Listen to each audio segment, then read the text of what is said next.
So, John, tell us about yourself. Who's John Bujak? You know, I'm just a guy from Idaho. I grew up in McCall in central Idaho mountains. Was the oldest of 5 kids. My dad was the local doc. After growing up in the mountains, I went to college in Idaho at the College of Idaho in Caldwell. After college, I served in the Navy, and after my service in the Navy, came home, worked for the state in the Department of Employment for a while, and then off to law school at Gonzaga in Spokane. And after law school, back to Idaho and began my legal career in public service, first as a deputy prosecutor, then as a deputy attorney general, and then opened my own law firm and worked as a small business owner for 10 years before heading into the political arena for the first time to serve the county of Canyon County as their elected prosecutor. And now set my sights on the governor's office. Wow. So what possessed you to run for governor? So you've had you've been elected as a public official before, and but now governor. Why governor? Don't you know you're supposed to kind of work your way up in this system? You know, first thing I think it's important for people to understand. I didn't just come up with governor out of the blue. When I was the elected prosecutor, I had started forming an exploratory committee to look at the governor's office.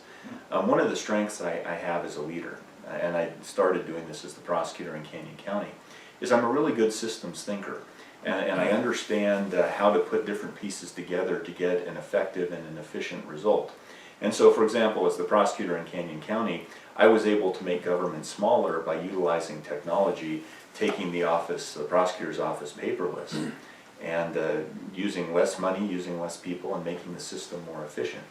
And as I looked at the state government level, especially as I got to know other politicians while I was in the prosecutor's office, I realized that there's a ton of inefficiency at the state level, and really a lot could be done as the chief executive to streamline how government operates and make it better.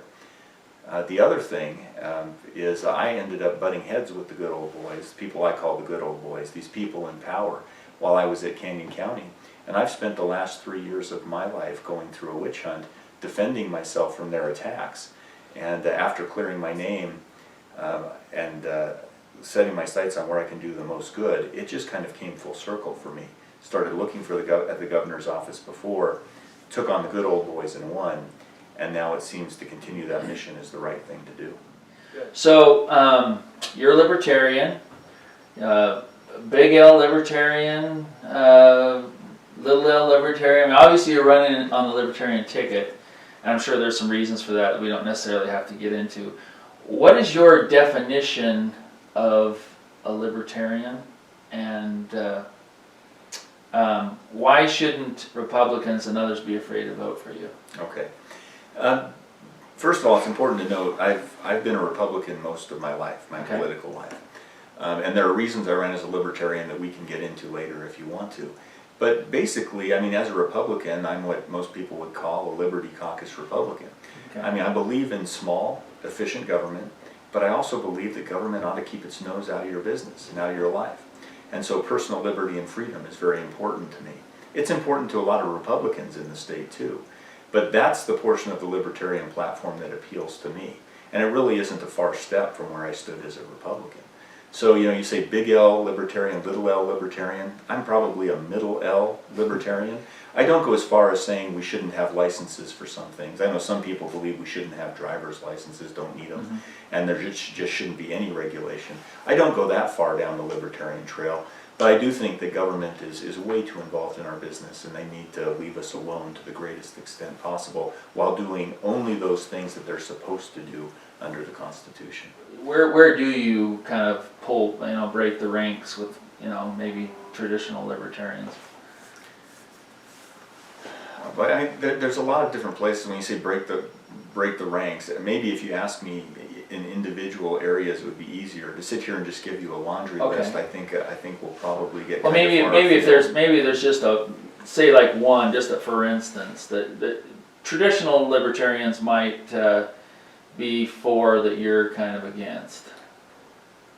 You know, again, when you talk about traditional libertarians, I don't know that there are traditional libertarians, because there's a whole spectrum of people, and really when you talk about the spectrum, they all tend to agree on the small government, efficient government, fiscally responsible government piece. But then where they set the needle on the personal liberties dial is what tends to differentiate between them. And so, you know, I mean, well, here's a good example. Like you brought up pro-life. I'm pro-life, but the law in Idaho allows for abortion. And I think people are allowed to make choices within the law. If they're making legal choices, that's okay. You know, marijuana. If the people of Idaho were ready to legalize marijuana and the legislature brought me a bill, as the governor, I would sign it into law. But you know, as the governor, I'm not going to go into office and say I'm going to refuse to enforce any laws related to marijuana that are on the books. So again, I think I'm probably in the middle.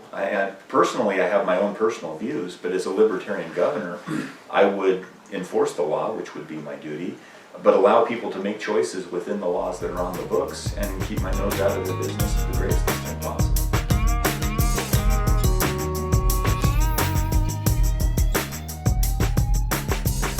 You know, when I look at what the role of government ought to be, and when government ought to get involved when it comes to regulations or licensing or whatever, it really comes down to government's role in protecting you from other people.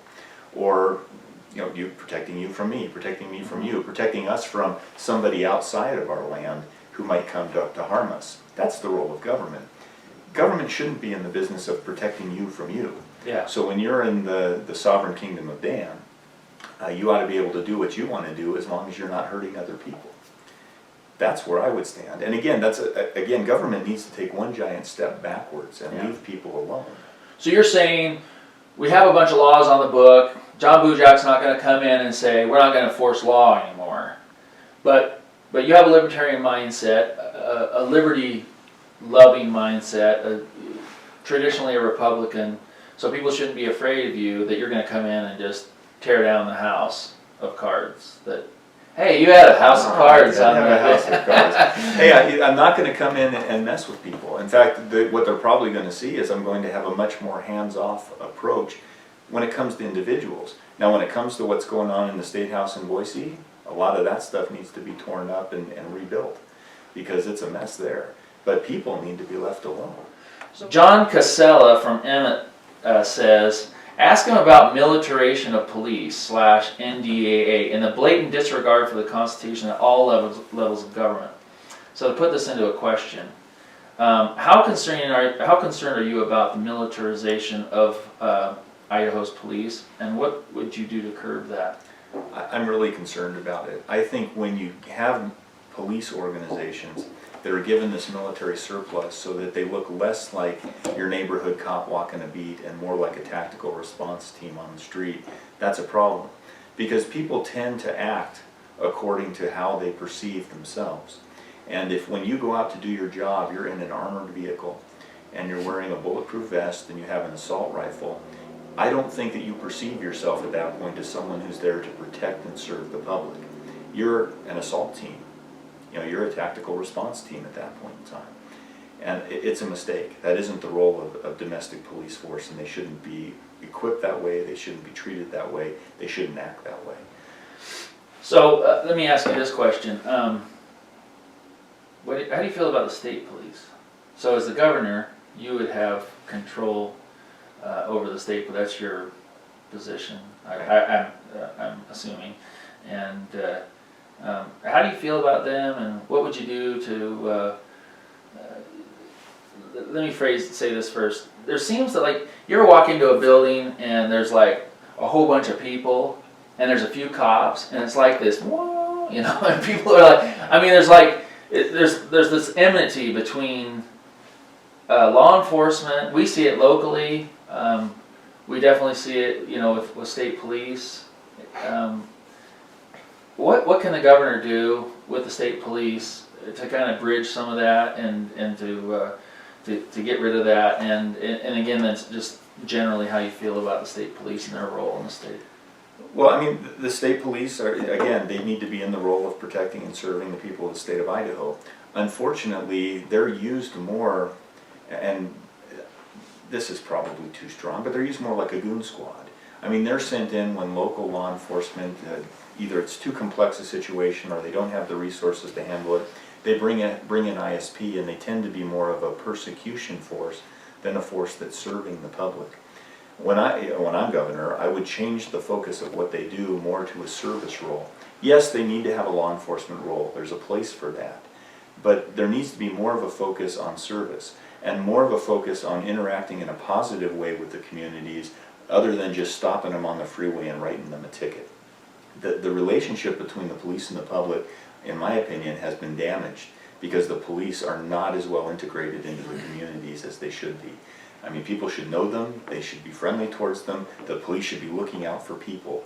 They shouldn't be out trying to catch people doing something so they can write them a ticket to meet some kind of a quota so that they can go home to their boss and say they did a good job for the day.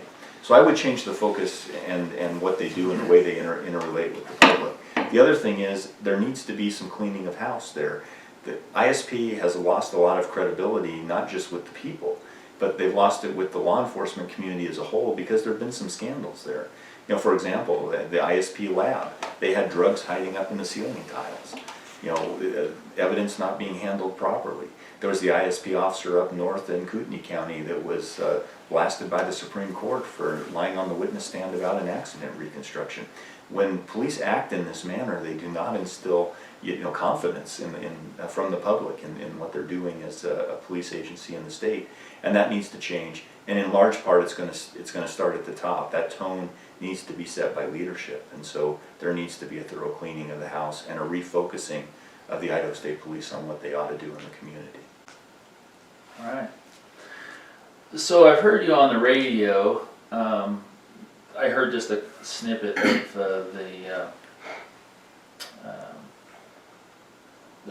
590 with Neil Larson, and you kind of came across as a more pragmatic, libertarian-minded person, and most libertarians are very uncompromising. And in fact, I heard you, kind of make some comments relative to that you wouldn't do some of the things that some of the people were suggesting and asking for. So, what is different about your view, your worldview, than many of your fellow libertarians? I don't know that most libertarians that I deal with are as hard-nosed as you describe. I think that I see that kind of hard-nosed approach a lot more from the Tea Party membership. It's their way or the highway. You do it our way or we're taking our ball and going home kind of thing, uncompromising. Politics by its nature involves some kind of compromise. Less compromise is required, in my opinion, in a state like Idaho where the legislature is controlled by the Republican Party. The governor right now is a Republican.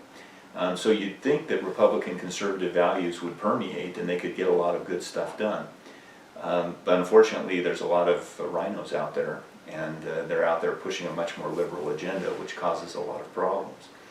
I think that any time you go into a political situation, you have to go in with your eyes squarely fixed on your principles and your goals. And those always need to be there, and you always need to make sure that whatever you're doing is serving those principles and those goals moving forward. But after that, there is going to be necessarily some give and take that goes on. Because not any one person gets to control the direction of government. And so I think there is room for compromise sometimes, but not compromise of principles, and not compromise that leads you in a direction away from your goal. So, I mean, a lot of people say, well, as governor, are you just going to go in there and drop the axe or lower the hammer and everything's going to change? No. Because we're so far in a pit because of the current leadership that we have to change direction and move in the direction we should have gone historically, gradually. Because to suddenly pull us out of the pit and change direction on a dime would thrust us into chaos, and we couldn't do it.